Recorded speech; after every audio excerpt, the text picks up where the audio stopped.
hablando? De la herencia que tenemos, de la herencia. Y sabe que Romanos 8:17 dice que somos herederos de Dios y coherederos con Cristo. Y cuando hablamos de herencia, yo no recibí así una herencia que me llamen y me digan, pero todos hemos heredado cosas.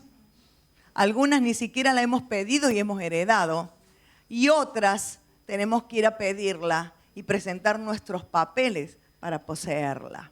¿Saben lo que es una herencia o a lo mejor no? ¿Sí? Todos sabemos lo que es una herencia. Y el deseo es de que cada uno de nosotros podamos entrar en lo que el Señor dice. Si Él dice que yo soy heredero de Dios y coheredero con Jesús, y yo no tengo ni idea a lo cual tengo para disfrutar, entonces, lamentablemente, voy a caminar por esta tierra quizás como mendigo y no como heredero de Dios. Y como cristianos tenemos una herencia tan gloriosa que si yo no la conozco, voy a terminar mis días sin haberla disfrutado. Entonces nosotros, para hacer un resumen de lo que hemos venido hablando desde que comenzamos a hablar de la herencia, nosotros decimos que esta herencia no es como un contenedor que se da vuelta y nos cae encima. Claro que nosotros en Cristo hemos sido libres y somos libres en salvación y se han roto cadenas, pero luego seguimos viviendo. Y en este caminar con Dios es ahí donde yo necesito sabiduría del cielo para poder decidir y que las bendiciones sigan desatando la libertad en mi vida. ¿Se entiende? No quiero hablar difícil, quiero hablar algo que se pueda entender. ¿Se entiende lo que estoy diciendo? Entonces, ¿qué significa esto? Que a medida que yo voy caminando, en primer lugar yo necesito sabiduría de Dios. Dice que Cristo es sabiduría de Dios. Es decir, que en la medida en que yo tenga Cristo, yo voy a tener sabiduría. En la medida que yo me acerque al Señor, voy a tener sabiduría. Y también hablábamos de que es tan importante porque cuando yo voy caminando, yo voy tomando decisiones. Todos tomamos decisiones y a cada rato hay decisiones más importantes que otras, pero son todas decisiones. Pero al caminar y tomar decisiones, yo estoy rompiendo cadenas que a lo mejor heredé. Entonces, no tengo por qué vivir un modelo de esclavitud si vivo en la sabiduría del Señor. ¿Se entiende lo que estamos hablando? ¿Sí? Entonces, cuando yo voy caminando, no quiero repetir modelos de esclavitud. Mis decisiones bendicen. Habíamos comenzado a leer el libro de Ruth. ¿Quién se acuerda? Ruth 1. Dice, aconteció en los días que gobernaban los jueces que hubo hambre en la tierra y un varón de Belén de Judá fue a morar a los campos de Moab, él y su mujer y 2 hijos suyos. El nombre de aquel varón era Elimelec y el de su mujer Noemí, y los nombres de sus hijos eran Malión y Kelión, efrateos de Belén de Judá. Llegaron pues a los campos de Moab y se quedaron allí. Hablamos de este versículo, hablamos de qué tremendo que era, que en Moab, cruzando nomás el lago, había trabajo, había prosperidad, y en Belén no. Y que Dios había dicho que ellos no tenían que ir al otro terreno. El versículo 3, ¿qué sucedió? Y murió Elimelec. Mira, no sabíamos esto, o habías leído después en tu casa. ¿Leíste después de estos versículos? Murió Elimelec, marido de Noemí, y quedó ella con sus 2 hijos, los cuales tomaron para sí mujeres moabitas. El nombre de una era Orfa y el nombre de la otra era Ruth, y habitaron allí unos 10 años. Tuvieron 10 años en Moab. Fíjate, versículo 5, y murieron también los dos, Malión y Quelión. Murió Elimelec, Malión y Quelión, quedando así la mujer desamparada de sus 2 hijos y de su marido. Entonces se levantó con sus nueras y regresó a los campos de Moab, porque oyó en el campo de Moab que Jehová había visitado a su pueblo para darles pan. El versículo 7 dice, salió pues del lugar donde había estado. Y pasamos al 19. Y el 19 dice así, anduvieron pues ellas dos, está hablando de Ruth y Noemí. Entre medio de eso, tú lo lees en tu casa, es una historia apasionante, no te la cuento, pero tú la lees y ahí te vas a enterar. Pero la cosa que quedó, Ruth y Noemí, o Noemí y Ruth, camino a Belén. Y las dos hasta que llegaron a Belén. Y aconteció que habiendo entrado en Belén, toda la ciudad se conmovió por causa de ellas. Y decían, ¿no es esta Noemí? Y ella le respondía, no me llames Noemí, sino llamadme Mara, porque en grande amargura me ha puesto el Todopoderoso. Tremenda declaración. Yo me fui llena. ¿Por qué te fuiste? Yo me fui llena, dice. Pero Jehová me ha vuelto con las manos vacías. ¿Por qué me llamaréis Noemí? Ya que Jehová ha dado testimonio contra mí y el Todopoderoso me ha afligido. ¿Qué te hace pensar este pasaje que hemos leído? ¿No? Una familia que tomó consejos conforme a la necesidad. ¿Se acuerdan que hablamos cuando la necesidad nos aconseja? Y ellos habían tomado consejos de la necesidad, nada que ver con Dios. Dios había sido tan claro en hablar con respecto a las formas en las cuales y principios que tenía que vivir el pueblo de Israel. Pero tomaron consejo porque había una necesidad. ¿Dios conoce nuestras necesidades? Creo que sí, ¿no? Dios conoce nuestras necesidades. Pero ellos tomaron una decisión conforme a su necesidad y se fueron a Moab. Y como decía antes, todas nuestras decisiones tienen consecuencias. Y lógico, las buenas decisiones traen bendición y las malas también traen consecuencias en nuestra vida. Y a veces pensamos que Dios no quiere que hagamos algo porque es un Dios caprichoso. Dios no quiere que haga, pero a mí me gusta, pero yo quiero, pero me interesa. Es que es un Dios caprichoso.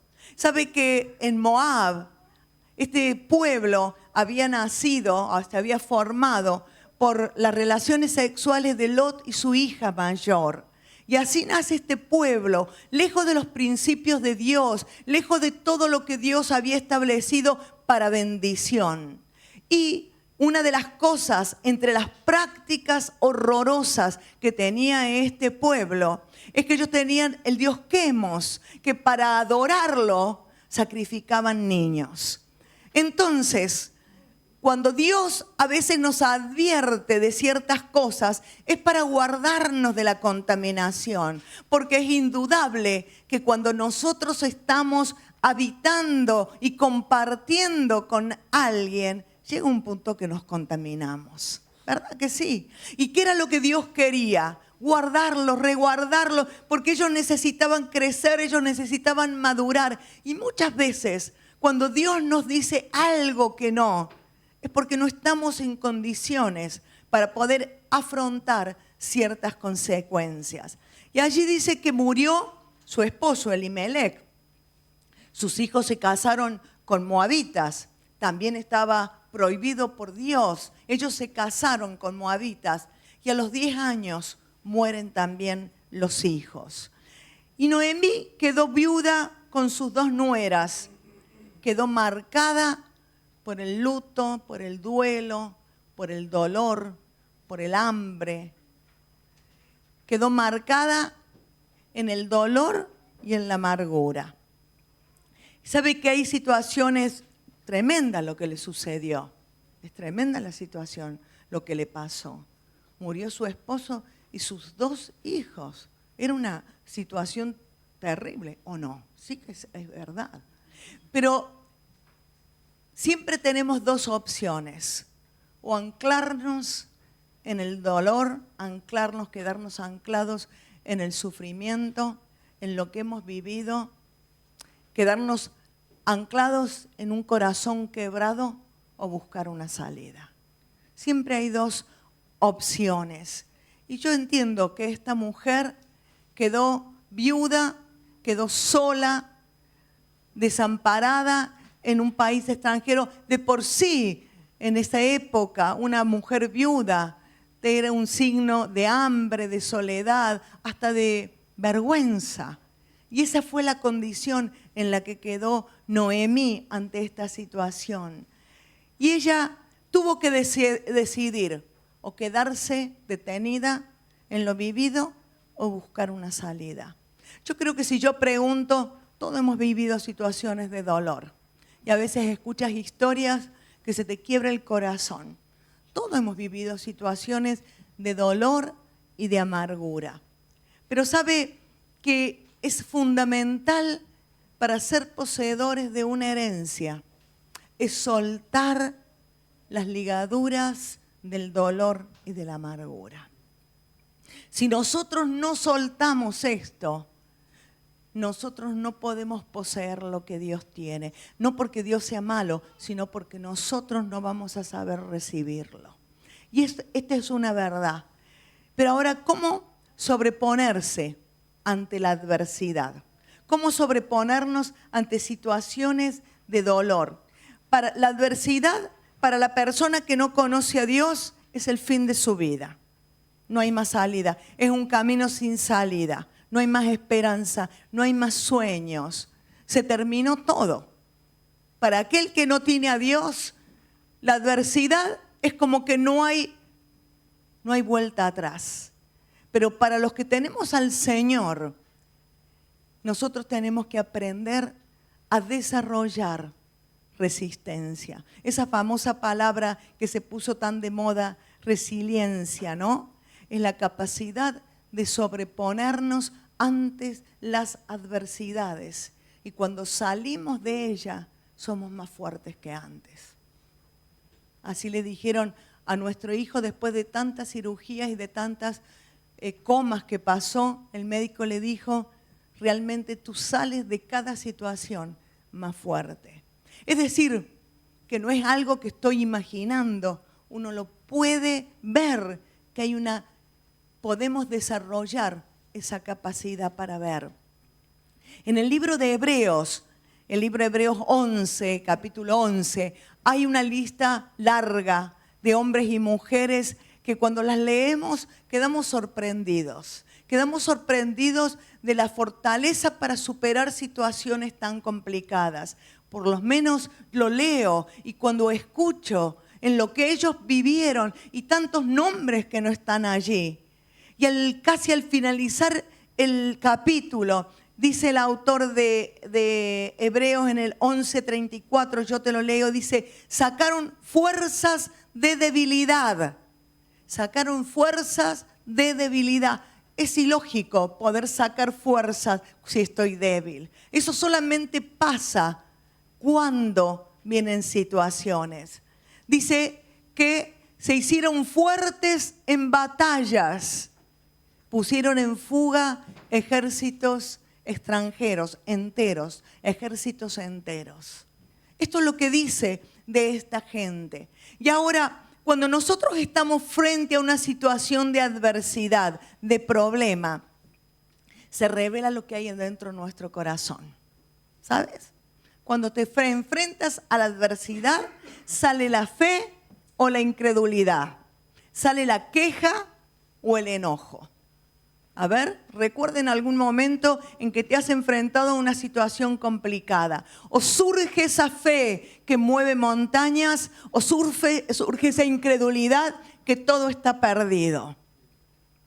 O hay enojo, ¿verdad? Hay queja, hay amargura en el corazón. Si nosotros recordamos quizás a Saúl cuando estuvo frente a la situación tan complicada de que se sentía que había perdido todo porque David le había ganado el lugar. En vez de enfrentar la situación con madurez, su meta hasta el fin de su día fue matarlo a David.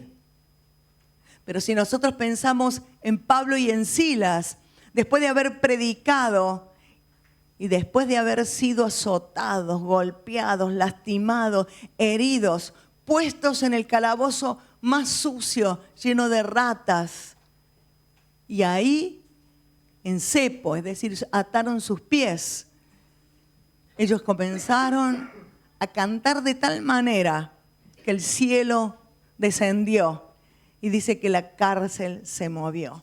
A mí esas cosas me impactan y me dicen, ahí se puede sacar fuerza de la debilidad. ¿Cómo vas a cantar alabanza que el cielo envíe un terremoto en la cárcel y se abran las cadenas, todo lo que estaban?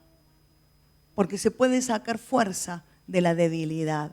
Entonces, cuando nosotros estamos ante la adversidad, se revela lo que hay en nuestro corazón y nos hace madurar, nos hace crecer. Frente a la adversidad nosotros tenemos más fe o confianza y también es una puerta para oportunidades. Porque cuando estamos frente a la adversidad somos desafiados a ver cómo es nuestro Dios y a encontrar respuestas en el Señor. Somos desafiados a ir más allá de lo que nuestros ojos físicos ven y entrar en lo sobrenatural de Dios para descubrir cómo es mi Dios. Si yo no me detengo en la adversidad para quejarme, para enojarme y para lamentarme y entro en el terreno de creer que Dios tiene algo para mi vida, que esto no es un acontecimiento que se le escapó a Dios, sino que Dios tiene cuidado de mí, entonces voy a madurar y voy a crecer y se van a abrir nuevas oportunidades y voy a desarrollar capacidades que ni sabía que tenía, actitudes que no sabíamos que tenía, un nivel para soportar las frustraciones, para soportar o para enfrentar problemas, para intentar, no por las dudas, sino por la fe, situaciones especiales. Y Noemí dice que fue una mujer desamparada en tierra extraña. Ella dijo, la mano de Dios ha salido contra mí. ¿Te ha pasado que el dolor no resuelto te cambia la realidad?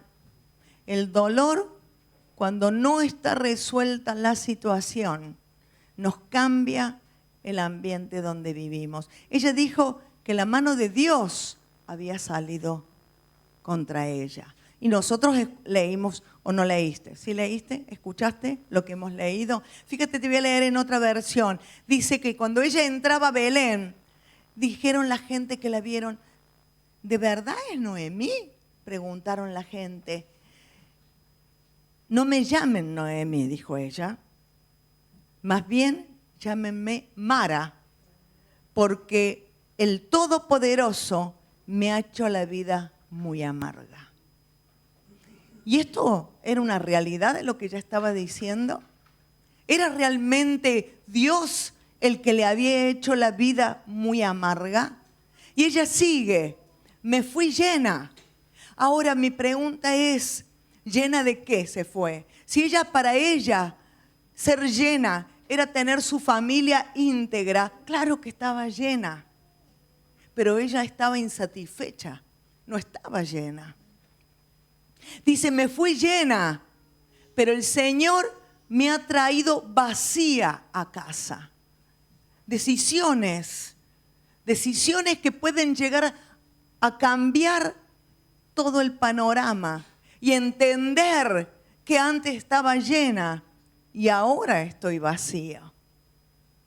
Y a veces cuando tomamos decisiones a lo apurado o a la necesidad o por la necesidad, es tremendo, porque no sabemos el alcance en nuestras consecuencias que pueden llegar a tener. Ella dice, me fui llena, y en cierta forma se fue llena, ¿o no? Tenía una familia plena. Estaban pasando situación de hambre o de escasez, pero le faltó la parte de poder buscar una respuesta. Y dice, pero el Señor me ha traído vacía a casa. ¿Por qué llamarme Noemí cuando el Señor me ha hecho sufrir y el Todopoderoso ha enviado semejante tragedia sobre mí? ¿Sabe que Noemí en hebreo significa dulzura? Y ella cambia su nombre y pone Mara, que significa amarga. El enojo no resuelto trae amargura. El enojo no resuelto, cuando yo no puedo solucionar mi situación de enojo y va quedando en mi corazón, trae amargura. Y la amargura es el pecado más contagioso. Es el pecado más contagioso. ¿Sabe qué? No lo digo yo. Lo dice Hebreos 12:15. Dice así, asegúrense de que nadie, bueno, lo voy a leer en la otra versión, en la 60. Miren bien, no sea que alguno deje de alcanzar la gracia de Dios, que brotando alguna raíz de amargura o se estorbe y por ella muchos sean contaminados. ¿Sabe que la amargura es como una raíz, dice, en la cual nos hace hasta perder la gracia de Dios? Tremendo. Nos puede llegar a hacer perder la comunión con Dios, la amargura. Y no solamente a mí, sino que contamina a otro. ¿Sabe por qué? Porque el espíritu de amargura busca a alguien aliados.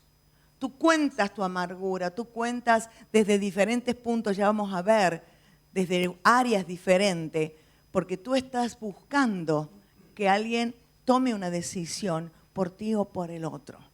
Ese es realmente un espíritu muy fuerte.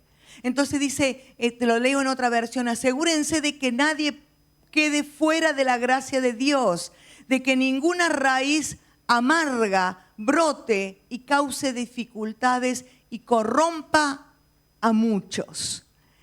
Y hay tantos ejemplos en la palabra, muchísimos ejemplos donde podemos aprender.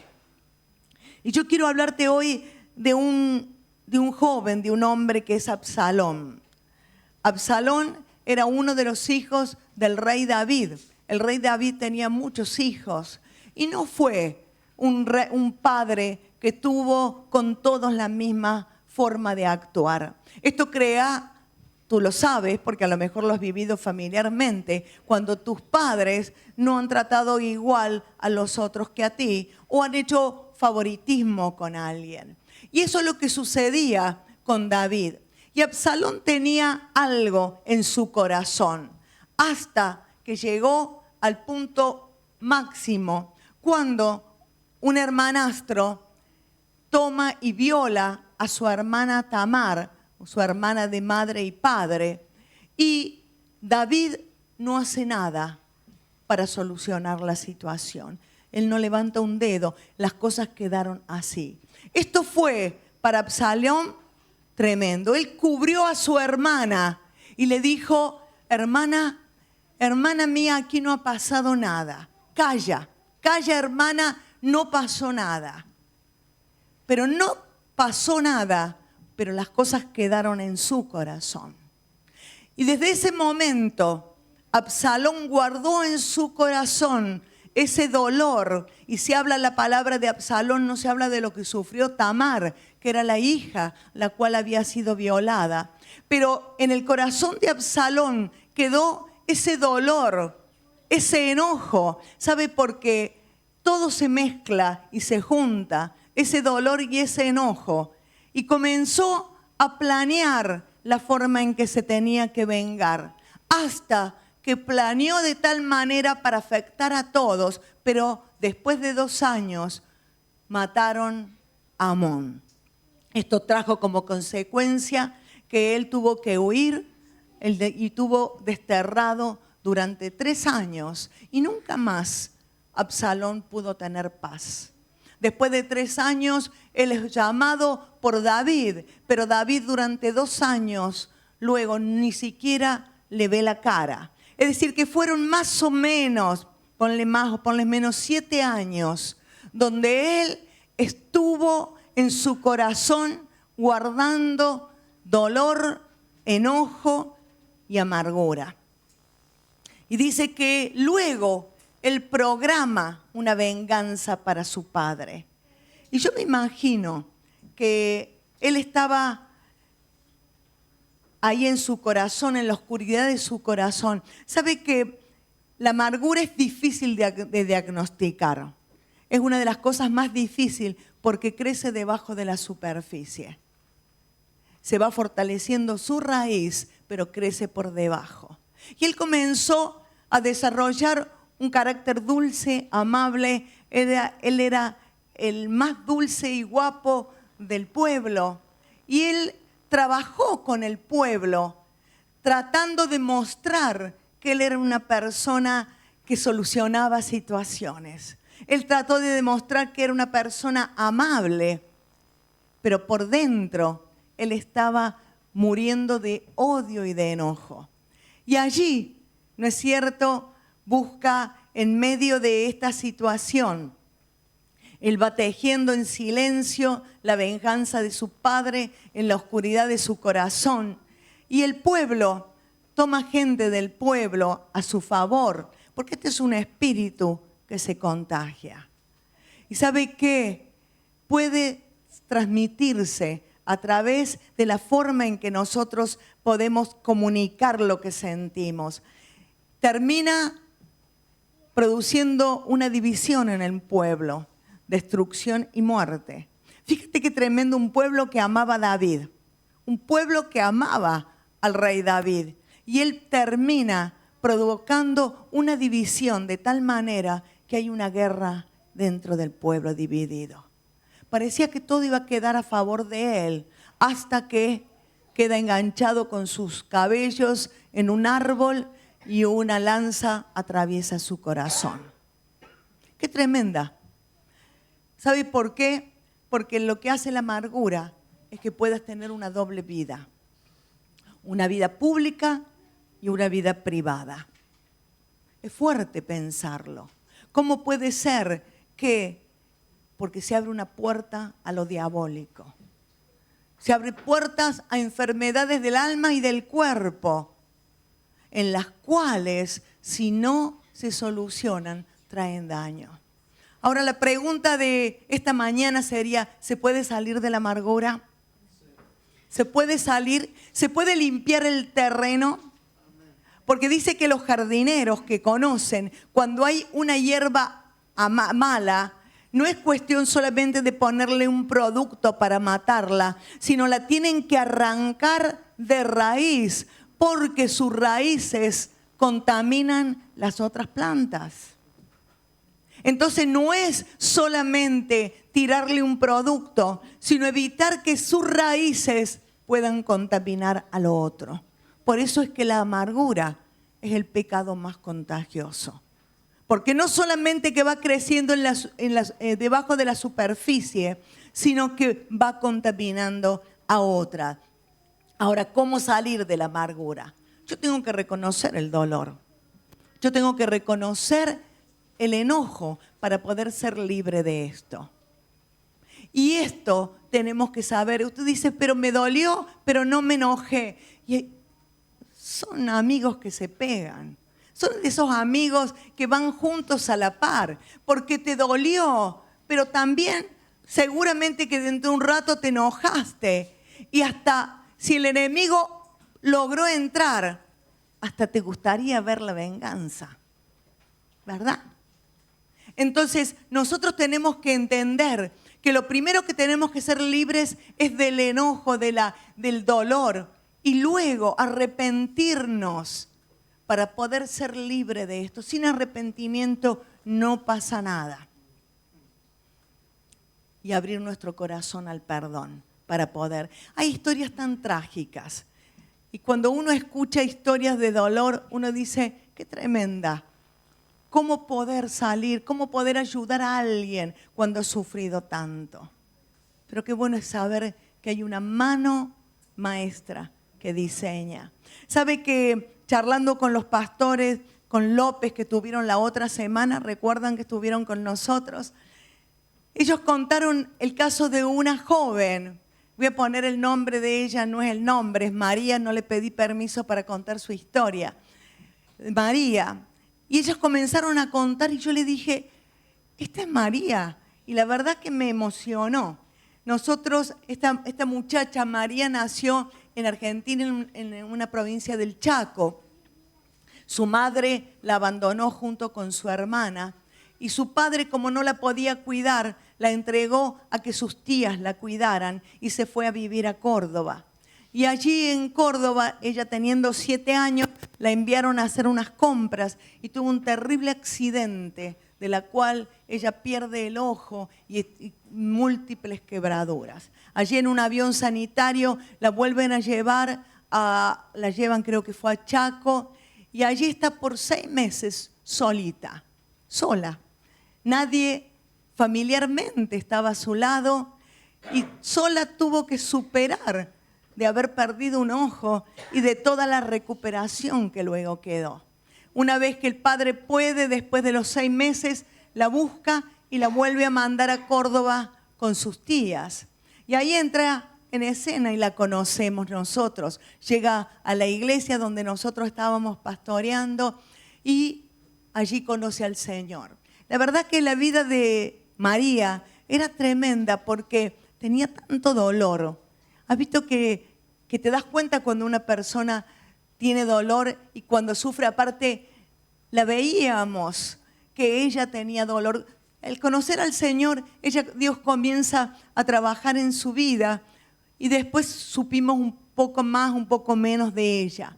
Pero ellos nos cuentan que luego ella vuelve al Chaco y allí ella comienza a sentir una gran necesidad de ir al impenetrable. El impenetrable es en la selva donde no se puede penetrar fácilmente, pero ella comienza a hablarle a su pastor que ella quiere ir al impenetrable. Entonces se ponen en contacto con el pastor Daniel y ella comienza a ir al impenetrable.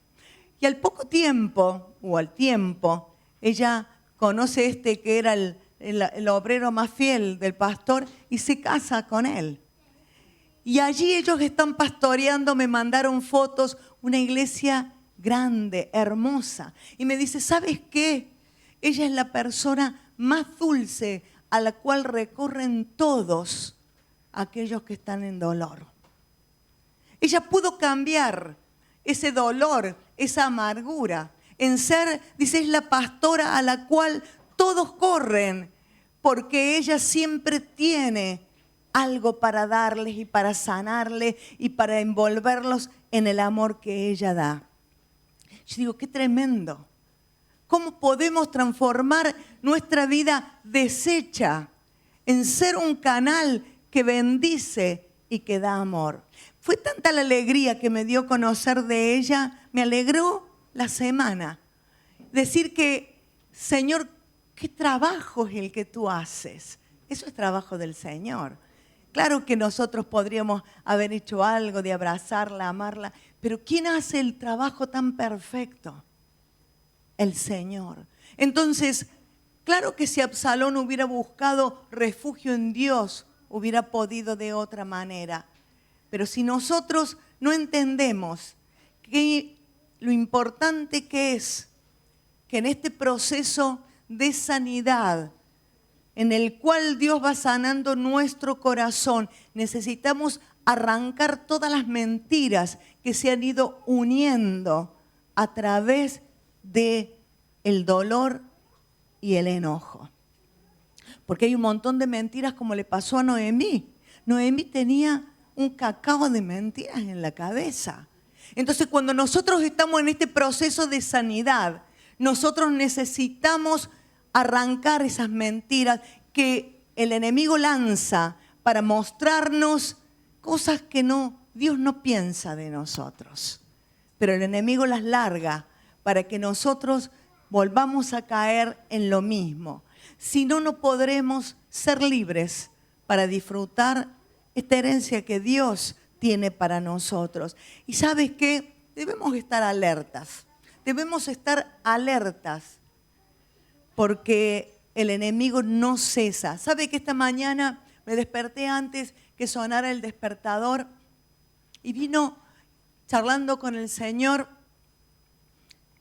El Señor me dijo, justamente ayer, ni me había dado cuenta, preparando la prédica y demás, que una situación de dolor que había tenido unas semanas atrás, con nadie de la iglesia, así que libres todos puedo contar. Una situación de dolor que me había enojado, porque a veces uno cree que no, que me duele solamente, pero esta mañana pude ver tan claro que me había enojado. Y luego, sí es cierto, yo dije, Señor, lo más importante es mi comunión contigo y claro que esto es del resto. Y arreglé mi situación. Pero ayer justo algo de esos pensamientos que te vienen como para moverte cosas. Y el Señor me trajo a la memoria que justamente ayer había perdido tiempo en recordar y enojarme esas cosas que produjo dolor en mi corazón. Entonces, cuando nosotros entendemos que este es un proceso en el cual, como vivimos rodeado de gente con las mismas deficiencias que nosotros, somos heridos muchas veces. Pero está en nosotros no permitir que el dolor, el enojo y la amargura formen parte de nuestra vida. Porque en cuanto echaron raíces, pierdo totalmente lo que Dios prometió para mi vida, que es su herencia. A veces decimos, yo no soy un amargado. Nadie dijo, no eres Mara, no eres Noemí. Pero a veces guardamos cosas, dolores que nos han provocado en el pasado. No me hables de esto. Si hay algo que te vuelve a producir, yo te digo, párate, detente un minuto en tu caminar, detente un minuto y pregúntate, ¿por qué me duele? ¿Por qué me duele esto? ¿Por qué produce un dolor? ¿Habrá alguna herida del pasado o algún pacto que todavía no he roto con Satanás a través de su palabra? Porque a veces nosotros declaramos cosas y son pactos con el enemigo. Nunca más le hablo. Son pactos. No quiero saber nada. Le perdono, pero se murió para mí. No es perdón. No es perdón. Es un enojo disfrazado de perdón. Simpático, pero no es simpático. Y si algo que me duele, yo tengo que detenerme en mi caminar y decir, Señor, yo necesito arreglar. Por eso yo esta mañana pensaba, qué bueno que es el Señor. Qué bueno es el Señor, cómo nos cuida. Porque el Señor me dijo, eso que sentiste ayer y le diste vuelta, era porque te dolió y te enojaste. Y era verdad, y es verdad. Bueno, con el Señor, yo te doy un consejo, no discutas mucho, pues casi siempre gana el Señor. Esperemos que sí gane el Señor. Pero si hay algo que te duele en tu caminar, no estés tan apurado. Detente un momento y di, ¿por qué me ha dolido esto? ¿Por qué ha vuelto a salir esto? Hay algo que está todavía, no quiero que eche raíces. No quiero que se junte con otros amigos, porque se junta con el enojo, con la murmuración, con el chisme, con esto. Y tú sabes todo lo que más, todas las cosas que se juntan. Y no me deja poseer la herencia. ¿Por qué? Porque no puedo entender que Dios tiene nada para mí. Ni siquiera puedo darme cuenta, porque el Todopoderoso ha estado en contra mía. Así dijo. Me fui llena y he vuelto vacía. Y comenzamos a confundir. Y cuando nosotros entramos en esa el diablo ya ganó. Tanto que te di y ahora me pagas así, Señor. Lo único que le faltaba que dijera Noemi. Pero nosotros necesitamos saber si hay alguna herida en nuestro corazón para poder ser libres y recibir lo que el Señor tiene para nosotros. Amén. ¿Libre eres? Y si no somos libres, hoy es un buen día para ser libre. Un buen día para decir, Señor, estoy camino a tomar esa herencia. Quiero buenas decisiones, quiero sabiduría de Dios. No nos olvidemos que discutían por el camino.